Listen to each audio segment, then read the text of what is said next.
The first time our HOA president called the cops on my wife didn't flinch. She didn't argue, didn't panic, didn't even roll her eyes the way I wanted to.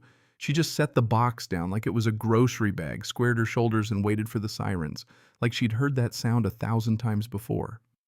And in that exact moment, I learned two things at once. One, this wasn't going to be some cute little welcome to the neighborhood misunderstanding. And two, Leah Dorsey had absolutely no clue who she'd just decided to mess with.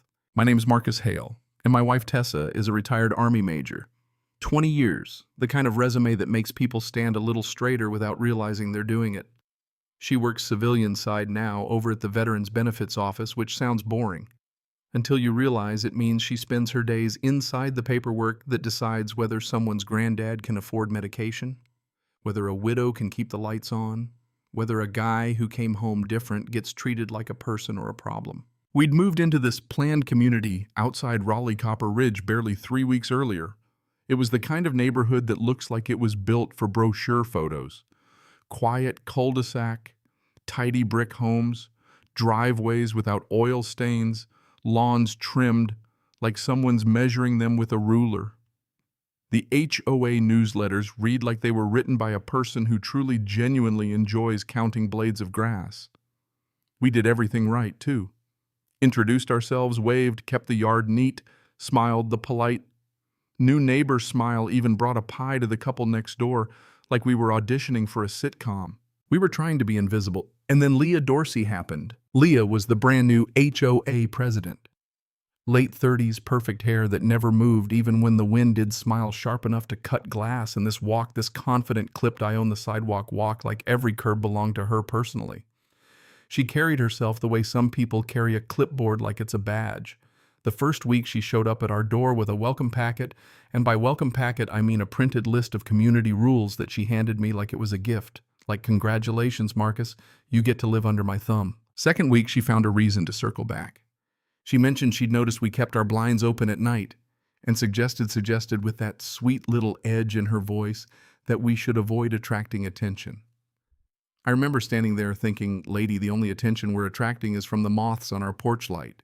But I smiled anyway because that's what you do when you're new and you're trying not to start a war over window coverings. Third week, she saw Tessa unloading work boxes from our SUV and decided to turn it into a full-blown crime scene. It was a Saturday morning, early fall air, cool enough to feel clean, a light breeze running down the street and stirring up that smell of fresh-cut grass and somebody's cinnamon coffee. Tessa had a dolly and a stack of cardboard boxes. Nothing dramatic. Plain brown boxes with printed labels, some stamped with official-looking seals because, yes, federal offices love stamps like toddlers love stickers. One box said VA Records Case Review. Another said Field Notes Audit. To a normal person, it's paperwork. To Leah, those labels might as well have read Top Secret, Do Not Touch, Call the FBI. I was on the porch, one hand on the dolly handle, watching Tessa work, steady, efficient, no wasted motion, when I heard Leah's voice shriek across the cul-de-sac like a car alarm. 911? This is an emergency, she said loud enough that she didn't even need the phone for an audience. She's carrying classified documents. I can see government seals. You need to get here before she hides them. I froze. Like my brain tried to reboot. Tessa paused by the trunk box in her arms and looked up, not scared, just confused, like, are we seriously doing this right now?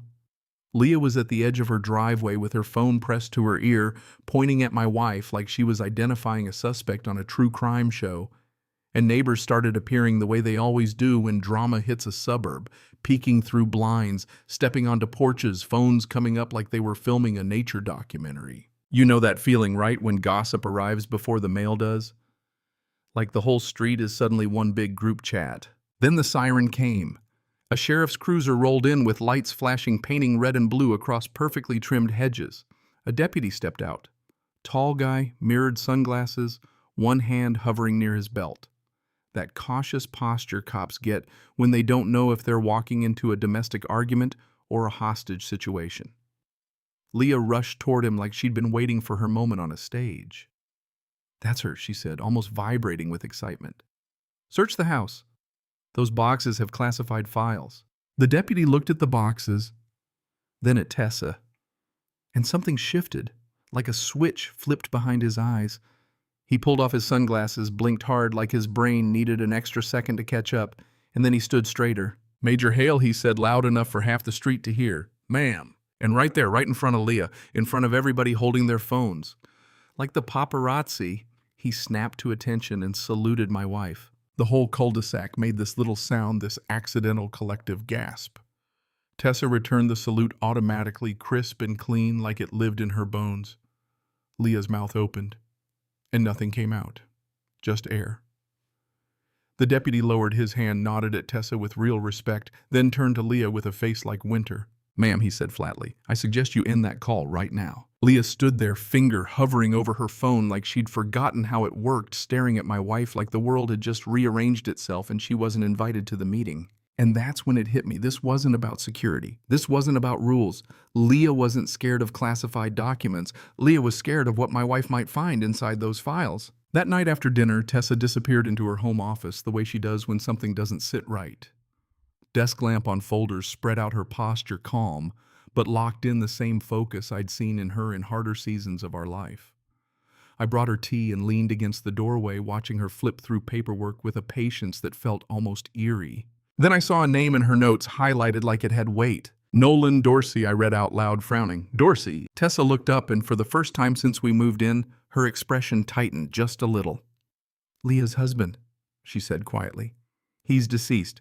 I'm assigned to a benefits review tied to his case." My stomach sank. Not because it was creepy in a small-town coincidence way, but because it made Leah's freakout make sense in a way I didn't like. "So you're telling me," I said slowly, "she panicked because she thought you were carrying his records?" Tessa nodded once. "Marcus, things don't add up." Next day I grabbed the mail and Leah was standing on her porch watching me like she was daring me to blink first. No wave, no smile, just that hard stare. The kind that says, "I tried to humiliate you, and it didn't work, so now I'm going to find another way." Later that afternoon, our neighbor Greg Dawson knocked on our door. Greg was the HOA treasurer, a numbers guy with the vibe of someone who sleeps 8 hours and actually enjoys spreadsheets. He was also a part-time reserve deputy, which meant he had this quiet, careful way of talking, like every sentence had to hold up in court. He held a folder so thick it looked like it needed its own seat. "I shouldn't be bringing this to a neighbor," he said, voice low. "But I'm bringing it to you because I don't trust Leah." He opened the folder right on our kitchen table. Contracts, landscaping, maintenance, repairs. Same vendors over and over, same signatures, same urgent approvals. Costs that had doubled, sometimes tripled with no competitive bids. Then he slid over bank statements. "We're missing money," he said. "A lot. And look at the timing. The withdrawals lined up with the same month Leah received a major insurance payout tied to Nolan's death." I stared at the neat little lines of numbers that told an ugly story. Tessa didn't even blink. She just asked, "Do you have copies of everything?" Greg nodded. Emails, approvals, payment trails, all of it. That night, Tessa closed Nolan's file and looked at me with a calm that felt colder than anger. "Marcus," she said, "I don't think Leah just skimmed HOA dues. I think she tampered with a veterans benefits case." And that sentence hit different. HOA money is bad, gross, selfish, corrupt.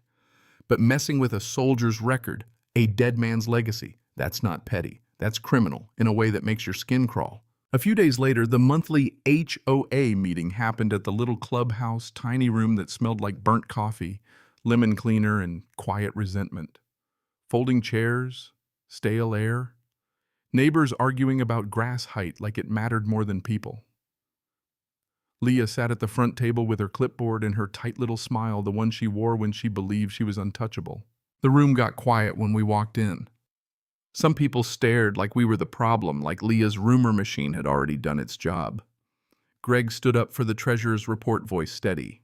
"Landscaping this quarter, 31,000, he said. A woman in the back frowned. "That seems high." Leah jumped in instantly. "Inflation," she said, waving her pen like she could swipe reality away. Greg didn't flinch. "Inflation doesn't double contracts overnight," he replied. He held up a sheet. "Every authorization has Leah's signature. Funds are missing." The room shifted chairs. Squeaked whispers started. Leah's smile cracked just a hair. Her eyes cut toward us like it was our fault her math didn't add up. "If you don't like how I run things," she snapped, "you're welcome to move." Tessa leaned back, arms crossed, quiet. But that quiet wasn't fear, it was calculation. On the walk home under streetlights, Tessa said softly, "She's bleeding money." The HOA was her cover. But Nolan's file, that's the real reason she panicked. Real reason? And then Leah struck back. Flyers showed up under doormats and in mailboxes. Do you know who your neighbors really are? Grainy photo of Tessa carrying a box. Words like federal investigations and classified materials. Then an HOA email blast report unusual activity. Late night paperwork. Government vehicles. No names, none needed. Everybody knew who she was talking about. People started avoiding us. Parents pulled their kids inside when we walked our dog. Folks who'd smiled at us last week suddenly found the sky fascinating. It was social exile weaponized gossip. And I'll be honest, that part messed with me more than I expected, because it's one thing to deal with a bully, it's another thing to realize how many people will quietly help the bully just to keep their own lives comfortable. But Leah made one mistake. She got desperate. And desperate people do sloppy things. Late Tuesday night, my phone buzzed motion alert from our backyard camera. I opened the feed and my blood went cold. Two silhouettes by our fence line, one tall in a ball cap, one shorter, moving with sharp, nervous energy. Leah. She crept along our yard, pointing at our office window like she was directing a robbery. The taller guy pulled a small crowbar from his pocket. Tessa stood beside me, watching the screen, face unreadable. "She's looking for the files," I whispered. "We call the cops," I said, already reaching for my phone. Tessa shook her head once. "Not yet. We need intent. We need her to show her hand." That's the thing about living with someone who's been trained for real stakes. They don't rush. They don't swing wildly. They wait until the moment matters. The next day, Greg came over. We showed him the footage, and we built a plan that made my stomach twist. We moved the real files into a locked safe at Greg's place, and we made decoys, official-looking papers referencing Nolan's benefits review, just enough to scare Leah into revealing what she was actually afraid of. We put the decoy box where someone breaking in would spot it fast, like bait in the open. Greg coordinated with the deputy he trusted off the record parked nearby, ready to respond. That night, every lamp in our house felt like stage lighting. The air felt too still, like the whole place was holding its breath. At 9:40, I heard gravel crunch. Then the front doorknob rattled, clicked. Leah had a key. HOA President Access Emergency Keys, the kind of power that seems harmless until it's in the hands of someone who thinks rules are weapons. She stepped into our hallway like she belonged there, breathing hard eyes locked on that decoy box like it was a life raft. She dropped to her knees, tore it open, started flipping papers with shaking hands, muttering to herself, "I have to fix this. I have to fix this." And then Tessa stepped into the light calm as Sunday morning. Fix what Leah spun around, eyes wild. "You don't understand," she hissed. "If those records get reviewed, the payments get questioned, everything falls apart." That's when Greg stepped out from the kitchen, badge visible. "Leah Dorsey," he said firm, "stop right there." And Leah did the thing guilty people do when they're cornered. She talked. She clutched those papers like they could protect her, and she blurted the part she could never take back. Nolan was never supposed to look like he was improving, she snapped, voice cracking, almost crying. I made sure the record showed refusal. We needed the insurance. We needed the money. The house went silent, except for her ragged breathing. Headlights washed through the windows. The deputy came in, hands steady. "Ma'am," he said, "hands where I can see them." Leah's shoulders collapsed. She didn't fight the cuffs. She just looked at Tessa, hollow-eyed, and whispered, "You don't know what it's like to carry someone else's mess." Tessa didn't raise her voice, didn't insult her, didn't gloat. She just said quiet and sharp, "You chose this." Leah got walked out past our porch light, past the neighbors' curtains, twitching past the same people who'd avoided our eyes all week. And the next day, everybody acted shocked, like they hadn't helped build the stage she performed on. Suddenly, people remembered their morals. Suddenly, they wanted to be on the right side. People who wouldn't wave at us 2 days earlier now wanted to drop off casseroles and say things like, "We always knew something was off about her." Yeah, sure you did. Here's what we know now. HOA money was missing. Fraud was real. And Nolan's benefits record had been altered in ways that made me sick to my stomach. Tessa turned everything over to the proper investigators, and Greg pushed for a full forensic audit. On paper, it looked like justice was happening. But in real life, Leah still had supporters. Folks saying, "We don't know the whole story." People whispering that we set her up. People acting like a confession caught on camera is somehow a misunderstanding. And that's the part that keeps looping in my head late at night. Not just what Leah did, but how many people were willing to believe her because believing her was easy. It cost them nothing to side with the loudest voice until the loudest voice got handcuffed in front of their hydrangeas. So here's what I want to ask you honestly. If you lived on our street, would you forgive the neighbors who believed Leah's lies? Would you accept their friendliness now that the danger passed, or would you call them out for folding? The second gossip got loud. And bigger than that, when someone like Leah shows up in your community hiding behind standards and rules while stealing from everyone and messing with a veteran's legacy, how far do you go? Do you show grace when they finally fall? Or do you make sure there's a permanent record so they can never do it again? Drop your take in the comments. Tell me what you would have done. And if you've ever dealt with an HOA bully who tried to weaponize the police or the neighborhood against you, I want to hear your story.